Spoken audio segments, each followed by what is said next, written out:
Hello everyone. ఇప్పటి వరకు మన సబ్కాన్షియస్ మైండ్ని మనం ఎలాగైతే కండిషనింగ్ చేసామో అలానే ప్రోగ్రామింగ్ అయి ఉంటుంది. సో ఇప్పటి వరకు మన లైఫ్లో జరిగిన ప్రతి ఒక్క మెమొరీ అండ్ ప్రతి ఒక్క ఎక్స్పీరియన్స్ కూడా మన సబ్కాన్షియస్ మైండ్లో ఎలా అయితే మనం కండిషనింగ్ చేసామో, ఎలా అయితే మన సబ్కాన్షియస్ మైండ్ ఇప్పటి వరకు ప్రోగ్రామింగ్ అయి ఉందో అలాంటి ఎక్స్పీరియన్స్ని, అలాంటి మెమొరీస్ని మనము లైఫ్లో ఎక్స్పీరియన్స్ అవుతూ ఉంటాము. 9 ఇయర్స్ లోపు పిల్లల్లో చూసినట్టయితే 9 ఇయర్స్ లోపు పిల్లలలో సబ్కాన్షియస్ మైండ్ అనేది చాలా యాక్టివ్గా ఉంటుంది. మనం మాట్లాడే ప్రతి ఒక్క మాట కూడా సబ్కాన్షియస్ మైండ్లోకి స్ట్రైట్గా వెళ్ళిపోతూ ఉంటుంది.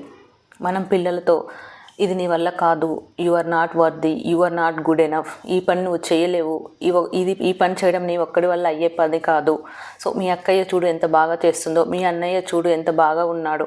సో ఇలాంటి మాటలు మనం ఎప్పుడైతే ఇలా మాట్లాడుతూ ఉన్నప్పుడు అవి స్ట్రైట్గా వాళ్ళ సబ్కాన్షియస్ మైండ్లోకి వెళ్ళిపోతూ ఉంటాయి.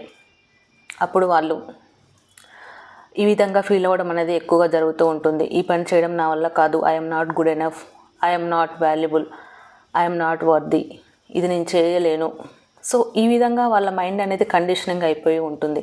Most of the life 25-30 age రాగానే I'm not worthy, I'm not good enough, so 25,000 30,000 salary వచ్చే జాబ్ వచ్చింది, సో ఇది నాకు చాలు, నా టాలెంట్కి ఇది సరిపోతుంది, ఇంతకంటే ఎక్కువ టాలెంట్ నాకు లేదు. సో లిమిటెడ్ బిలీఫ్ అనేది సబ్కాన్షియస్ మైండ్ ఒక లిమిటెడ్ బిలీఫ్ అనేది ప్రోగ్రామింగ్ చేయబడుతూ ఉంటుంది.